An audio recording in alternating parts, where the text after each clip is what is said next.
Welcome to Thoughts Can Change Your Life with me, Reverend Wolak. I'm here each and every day at 8 a.m. as we continue to go down this journey that is life. And what a great day it is, because today, guess what, gang? You get to do something. Yeah, you get to do something. You get to take a step in the direction of your dream. And if you're not taking a step in the direction of your dream, you're not moving anywhere. You're not claiming your power, because in order to achieve a dream, we must move toward it. Did you get that? In order to achieve a dream, we must move toward it. The dream doesn't move toward us. We get lost in this idea that we just have to wish and not do anything. But in reality, we have to do something. We have to take a step. We have to become the person who the dream would be. And that means we have to become an expert in the field that we desire to be out in the world in. Every day, you've got to do something to become the greater you. I do that every day with respect to human behavior, spiritual practice, understanding the laws of the universe. I do that every day by studying, by going deeper, by contemplating, by exploring. And so the question I ask is, are you doing that for yourself, or are you sitting back doing nothing? Because if you're doing nothing, guess what? You're not going anywhere. You got to put your foot on the gas. If you don't put your foot on the gas, nothing's going to change. And you've got to steer the car. You've got to make sure that you steer it toward a particular goal or particular outcome. Sitting around on our butts does nothing for us. Can I be more clear about that? There's too many people that I've come across as a teacher that talk the game, but they don't walk it. Walking it means taking conscious action toward that which you desire. And most people are not going to do that. I don't know why. I guess they're just comfortable with their life and they're afraid to take a step into the unknown, because in order to achieve a dream, we must move into the unknown, don't we? Yeah, we must go into the unknown, because that's where the dream is. That's where all the juice is. It's in the unknown. It's not in the familiar. I don't know how else to say that. I really don't. If you've got questions or comments, do write them in. I'd love to chat with you. I'd love to explore ideas with you. You'll notice my eyes moving off to the side. Well, that's my eyes looking for your comments, because I want to have this as a conversation. I don't want this to just be a one-sided communication. While I've got a moment while you're commenting, let me just let you know that in a week from tomorrow, I will be doing a workshop, a free workshop on Zoom, but you're going to have to sign up for it. So you can go to agapespiritualcenter.com, go to the calendar, and you'll see, and the workshop's on creating a meaningful relationship. So if that interests you, go to the website, agapespiritualcenter.com, and sign up for the workshop. It's a freebie. You'll be on Zoom. You'll be able to interact. We'll be able to see each other's faces, not just you see mine. Yeah, Wendy writes, the unfamiliar is uncomfortable. I'm going to tell you what.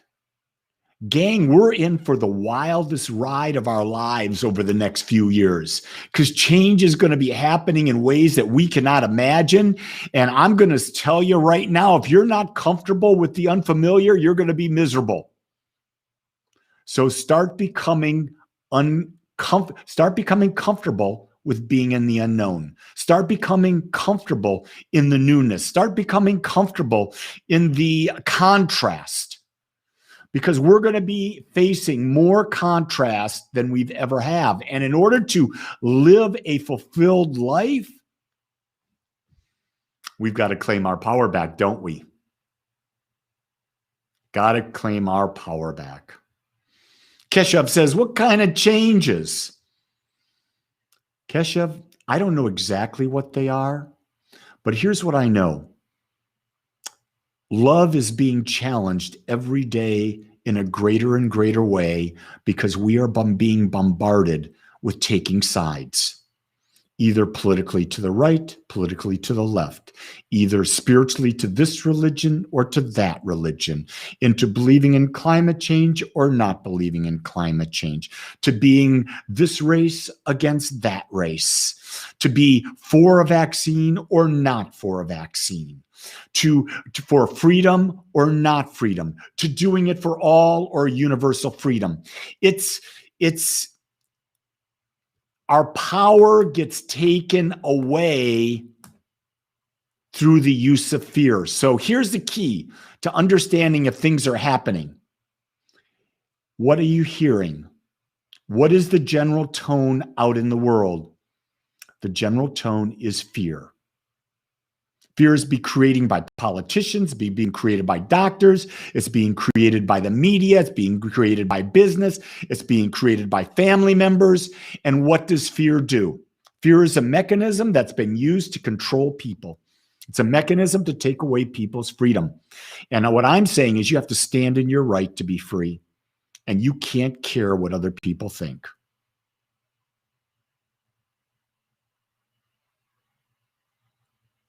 Lori gets it. She says, totally, I get that. Need to learn to be here in my moments, not in the world's moments, in your moments. Think about this. 100 years ago, would you know what was going on in India? Would you know what was going on in the Mideast? You wouldn't have this information. So you ask the question, is having this information valuable? It's a great question. I'll tell you what, we may have been better off not having the information. Why? We could just deal with what's around us instead of dealing with what's happening all over the friggin' globe. We hear about a child being kidnapped in India. Wait a second, what can I do about that in the United States? Nothing. I don't need to have that fear constantly bombarded into my life. So that's why I shut off the news. You still pick it up because there's ways to pick this up. Bob says, can you correlate what we're going through right now with the elements of an imbalanced root chakra? Give some healing tips, help us find security in the most insecurest of times. The root chakra, when the root chakra is all about basic needs. And when the root chakra is blocked, it's because of a fear of life. It's a fear of living. So think about that. Are you afraid to live right now? With all the COVID restrictions, are you afraid because people will look at you funny? Are you afraid about what other people, are you being threatened with your job? Are you being threatened with eviction? Are you being threatened because you're ill and you don't have any funds? It's being afraid to live. Here's the thing. The root chakra is even being more threatened because how do you live your authentic life if you don't feel free? So the key thing that I would say, Bob, is be free with your life. Live your life the way you want to live it. Don't live in fear. Don't be afraid to live. Live fully and completely. It's like right now, I would love to travel to the Himalayas, but I can't. So what will I do in its place? I'll travel to see my granddaughter. I'll travel to other places around the United States where I can travel free. You see, we have infinite number of options. We just get attached to living just one option at a time at that moment, and we can't see beyond that option. Keshav says, who's your favorite philosopher? I really don't have one. I like things from all philosophers. One of the things I'm listening to is a neuroscientist right now by the name of Sam Harris. He's an atheist. Isn't that interesting? He's an atheist, but he's a philosopher and he asks great questions and he's got great perspectives. I love being challenged with that. In other words, a lot of people will look at me and say, if you're a devout Christian, you might call me an atheist because I don't believe in a divine being. I don't believe in a superhuman. I don't believe in that. I believe that there's an infinite and each of us is a part of it. Do you notice I said, I believe? I don't know. If someone says they know there's a God, you ask them, where's your proof? They don't have any. They'll say the Bible. Who wrote the Bible? Well, God did. How do you know God did? Where's your proof? You see, we get concerned. This is where science and opinion, belief comes into play. Science says it has to be proven. Religion can't be proven. Spirituality can't be proven. You can experience you can have a spiritual experience, and that will be very real to you. Now, what caused that spiritual experience, that's up for question. We're going a bit deeper than I thought I would want to go today. And I'm leaving a lot of things unanswered. Keshav, I try to do my best to stream this wherever I'm at. So know that I try to bring to people, if I have the electronic means, I will stream. Because I want people to share with what I'm going through. I want people to become a part of me exploring life so that they can explore life and get the valuable insights that I find out for myself. Wendy's apologizing. Wendy, are you Catholic? Were you Catholic? She says, I missed morning meditation. I'll be back tomorrow. Did an early morning Pilates class.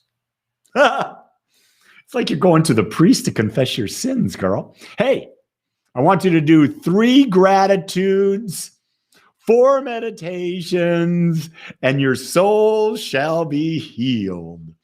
Yeah, I was a Catholic. I was in the seminary for a year, and I got out. They don't want me back. Do you know why they don't want me back? I asked too many questions. I don't accept things on blind faith. And I say to you, neither should you. You should question everything. Every day, question everything. Decide what serves you and what doesn't serve you. So Wendy was a previous Baptist, so I can bring out the guilt in you because I know it's still deeply planted. Even though I've been away from Catholicism for so long, there's roots of it still planted in me. I felt that 2 years ago when I went into St. Peter's Basilica in the Vatican. Man, it came up. I had to sit down. I had to do some healing work, some awakening. So the talk today was really about what are you going to do today to take a step in the direction of your dream?